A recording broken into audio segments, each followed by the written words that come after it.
8977. You can also email us through sweetekenterprises@gmail.com. Remember, ready-mades are always in stock. Sweetek Enterprises, where sewing becomes art. Okay, that is Sewtek Enterprise. Maybe you have never been there. Their number should be on the screen to guide you. They're in Eldoret right now. If you know the Olo Street, opposite Rocket Driving School, second floor is where Sewtek Enterprise they're located into it. In the building, you have ATAMBO JANNAI, the chief in the building. They're within a level who is getting hotter sana. And to ambia how the things the government inafanya, how things should be moved on, how the bursary thing itakuwa nini, lakini inazidi kusonga polepole hapa in ORONE 254 network. Again, back in the game. Unasema I have to steal your mind maybe in something again. Yeah, sure. The state of the country right now, the abduction case. That is a thorn in the flesh. First of all, we have been seeing politicians brushing shoulders with each other. And the only thing they always come out and say is, touch me, but don't do what?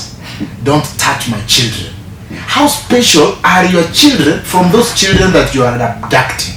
How special are your children from those children that are being shot, dead, headshots, when they are going out to fight for their rights? Who is lying to who here? I don't want to mention names, but we have seen those politicians. Mimi kujeni mwanaume handle mimi, but msiguze watoto wao. Lakini mama analia kwamba mtoto wake amepotea. We saw a father crying because the son has been abducted. They are not moved an inch. Then you claim to be serving Kenyans. Who are you serving if you want to eat your own people? Is it a man eat man society? Which kind of society are we in? We saw a story of C.S. Muturi, right? I don't want to misquote Justin Muturi. Don't want to misquote it. He said that he called Nordin Haji. He even went to the office of the president to find his son. Now, assuming my son has been abducted, I don't have Nordin Haji's number. The only number I have is my sub-chief's number. Do you expect I will get my child back? Where? If the CS took all that time for him, for his son to be released, and yet he has all that connections, what about these mwananchi who is crying for example, watu ambao wamejifunika blanketi moja, don't interfere with that things. Nyinyi kwenu mnaambiwa hiyo? That is from where I come from. Tunaambiwa watu kama wamejifunika blanketi moja, don't. Today the lady will come crying to you, or the gentleman, si ndio? Yeah. He will cry and say, huyo mwanamke, and you will give him bad advice. Utamwambia sasa mimi achana na huyo. Kesho wamerudiana. Right. Alafu kusema huyo jamaa alikuwa ananiambia nikuache. Who will be seen stupid? You. Definitely. So these people, what the MPs could have done is to try for means of bringing peace between the president and his deputy. But we didn't see that. That is how violent our country is. That if they see that you are touching somebody, they will not even ask why you have touched him. They will come and beat you and remove you from their sight. They could have looked for other ways of bringing peace between them, so that we as Kenyans could see, indeed, our members of parliament have tried. Right. Or even not all members of parliament, even a few, the majority leader and even the minority, they can bring the peace together and say, hey, Mr. President, mulianza vizuri, mulikampeni vizuri, nini inaendelea.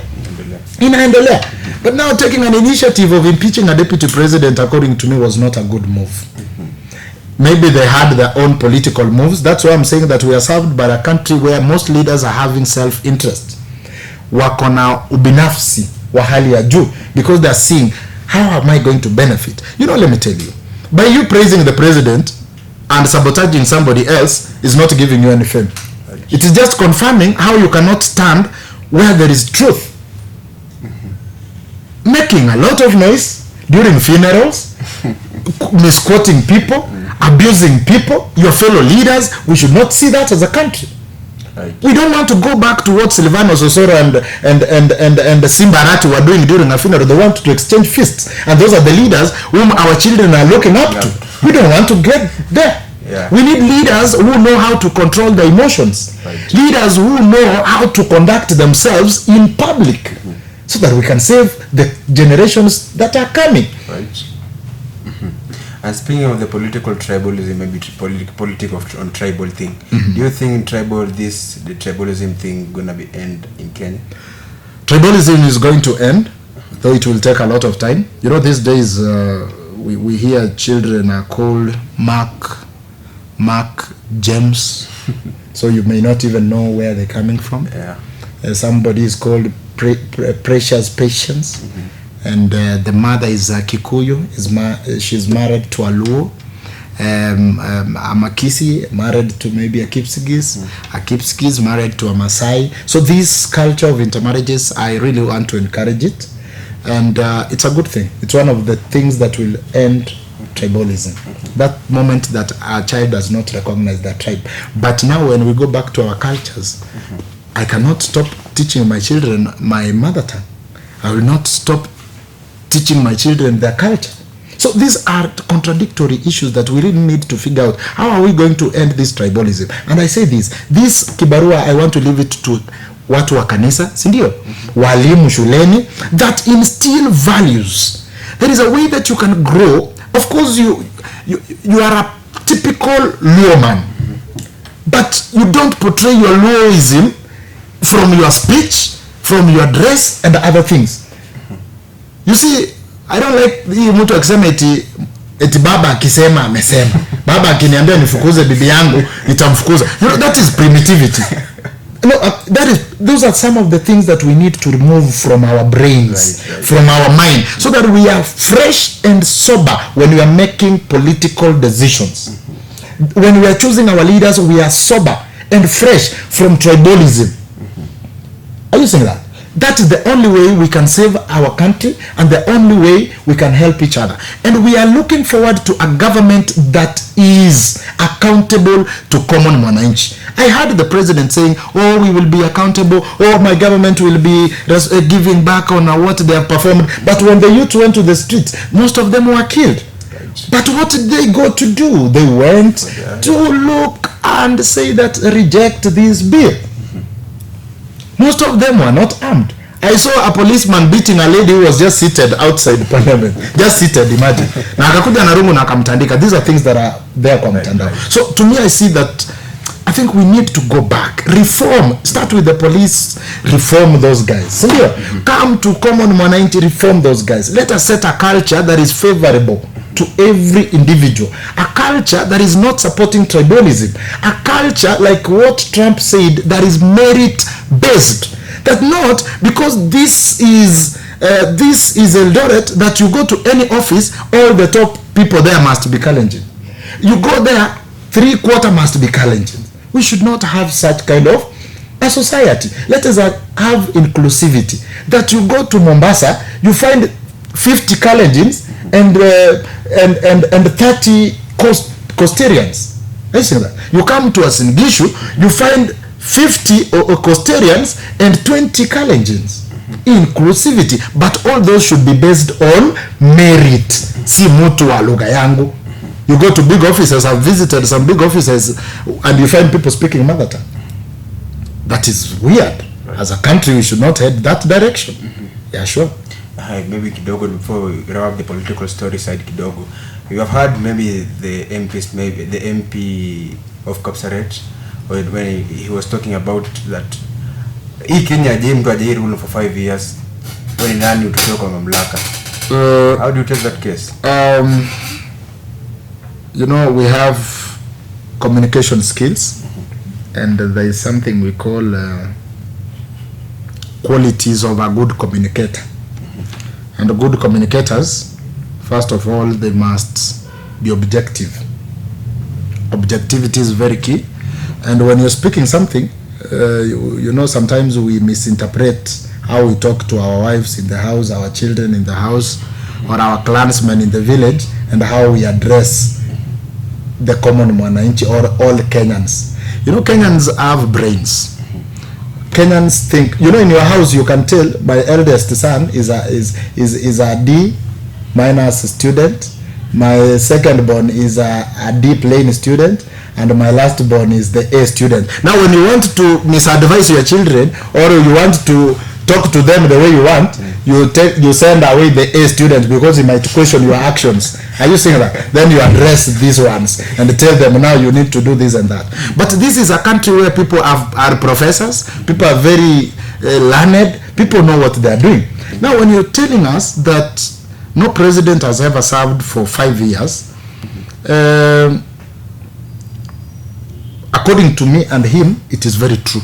Indeed, there is no president who has served for 5 years up to now where we are. Yeah, right. Or there is. No. There isn't it? So whatever statement is trying to derive, his analogies are very true. It's like 2027 No, let's not get there. I'm here. 20. Which year is this? 2025. Up to now, 2025. We start from 1963 up to now. There's no president who has served for 5 years. Right. Are you saying that? Right. But are we saying that there is no president who can serve for 5 years?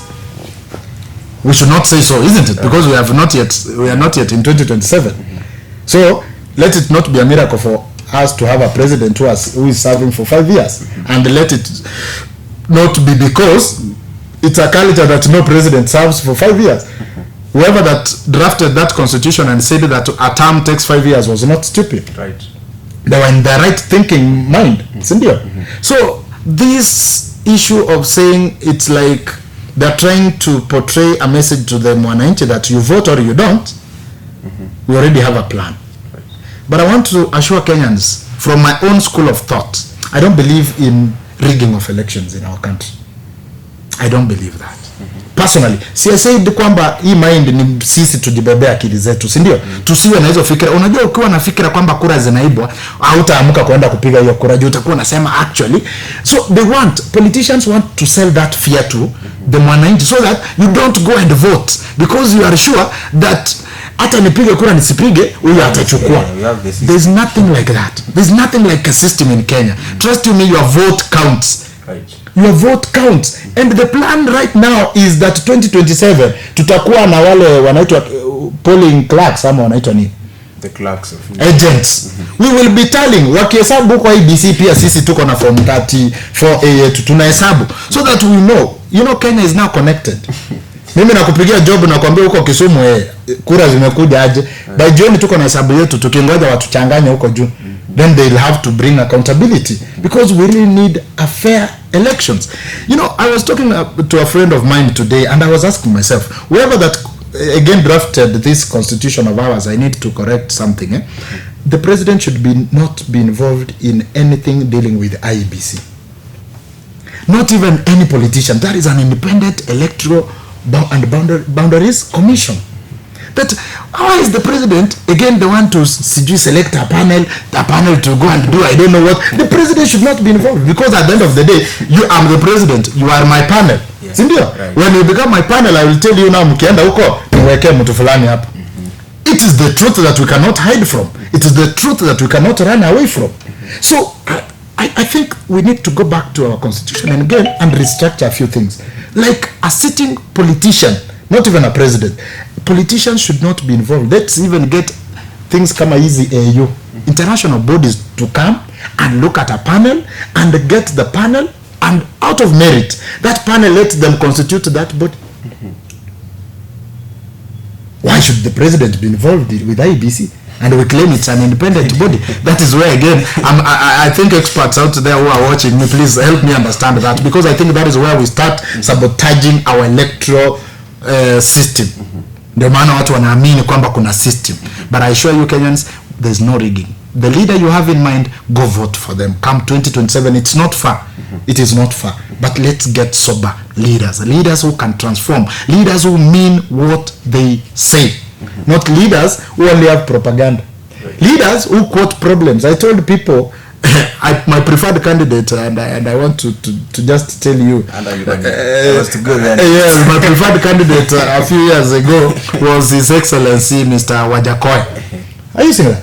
Because anytime I could sit down and analyze these other politicians quoting problems, there was no politician who was telling us now the solution we have to our problems is the ABCD. Only Wajakoya had the solution. Only Wajakoya came with a solution, as much as it looked so weird to most people, but at least he is a leader who is coming with the solutions. Why are we living in a country where people are just quoting your problems each and every day and they're not coming up with solutions? And you expect us to go on? No. Go forward. No way.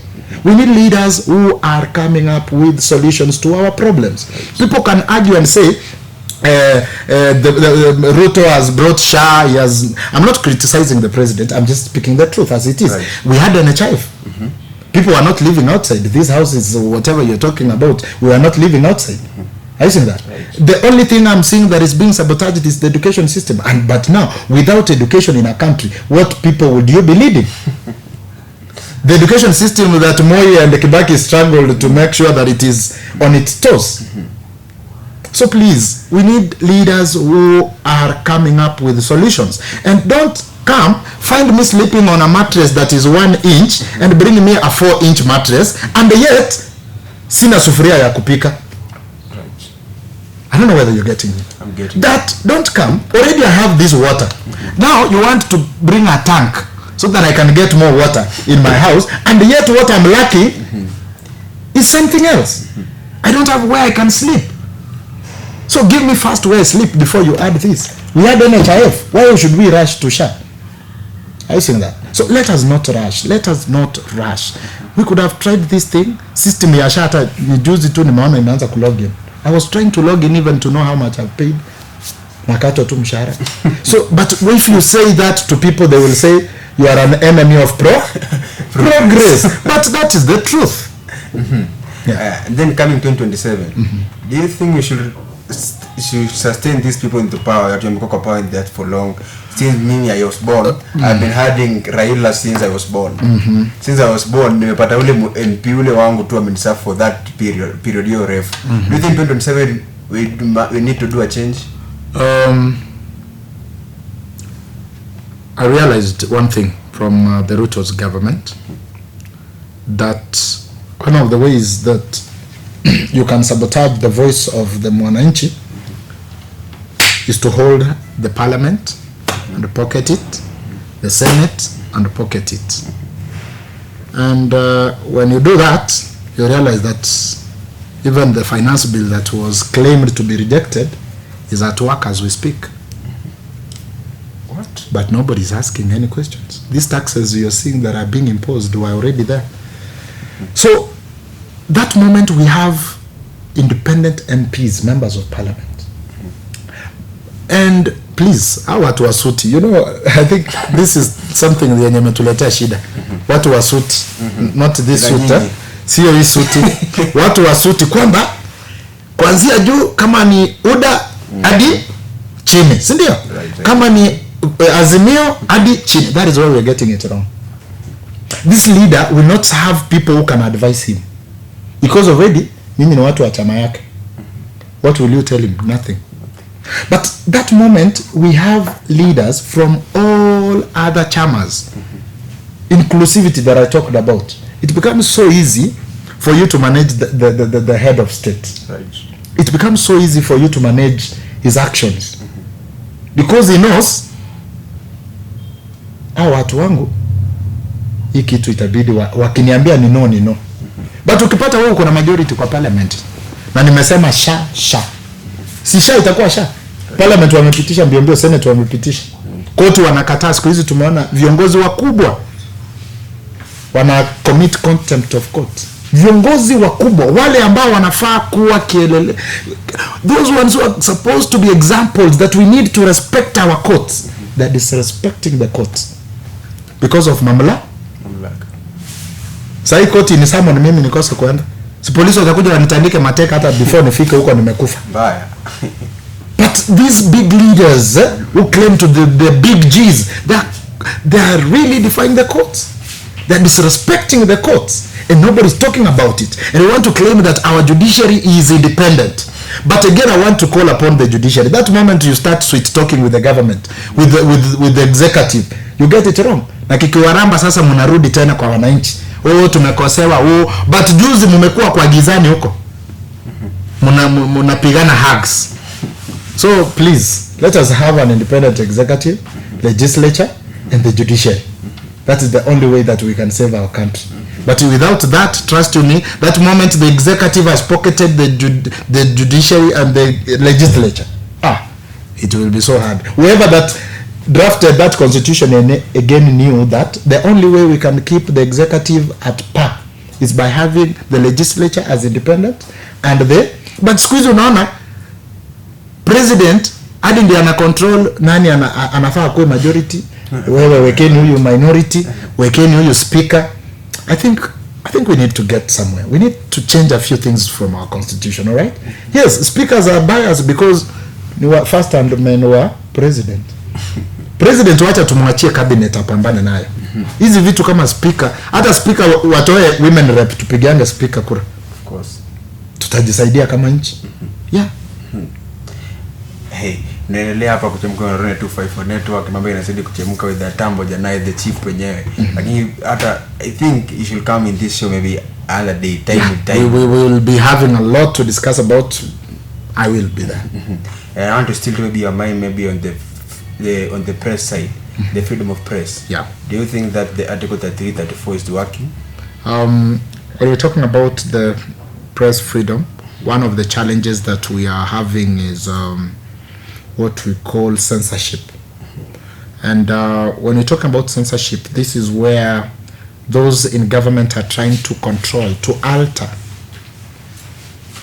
right, and control the dissemination of information to the society. And that is very, very dangerous. The media is termed as the fourth estate. Are you seeing that?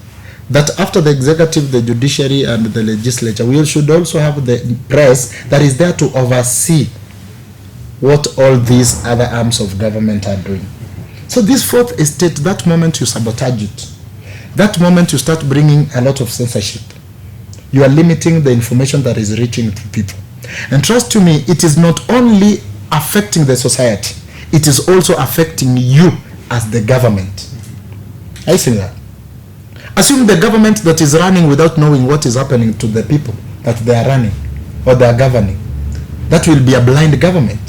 So the fourth estate should be empowered, and press freedom should be upheld, so that at least journalists are given an opportunity to act and do their duties without any intimidation. Right now, I tell you, you go to a public office with a camera, maybe you want to cover some story, maybe umesikia kuna mgonjwa ameenda mahali, wanaweza kuitia polisi hata wakupasulie kamera. Yeah, we saw it on the Gen Z protest. Imagine. So we shouldn't get that direction. I don't want to talk much about the press freedom, please. The only plea I'm having is that let the journalists carry out their duties. And my fellow journalists, the only thing I want to tell you is that please, the issue of brown envelope, desist from it. You are killing your profession, you are killing your people.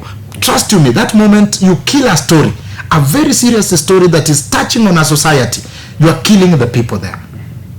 You might receive 10,000, 20,000, 50,000, but imagine of the suffering that you could have caused those people who could have benefited from that information reaching the right ears that can act and give them a solution and help. So please, let us embrace the press freedom and uphold it. Yeah, sure. I know sometimes we have self-censorship where journalists are having problems. According to themselves, there are threats. They don't want to cover some stories because of other issues. But please, the end is let the press freedom be upheld. The MCK, we are calling upon you. Come and intervene. We need you. We need to know what is happening on the table. I think that's a discussion for another day, so that we can ensure that we strategize and put measures in place to ensure that press freedom is upheld. Thank you for honoring the invite. Maybe the other day, another time, maybe to talk about a chat over on the Orone 254 network. You should just feel free and feel comfortable to be honored again and to be invited in the Orone 254 network. Maybe one thing, maybe you want to tell to your fan, maybe where they can find you, where they can find you in the social media space. Yeah, my name is ATAMBO JANNAI. Just as I've said, anywhere you're looking for ATAMBO JANNAI, I think now we are going to start talking much about politics, because I think that is an issue we need to talk about much. So you can find me ATAMBO JANNAI on YouTube, every social media, by the way. I don't have a pseudonym.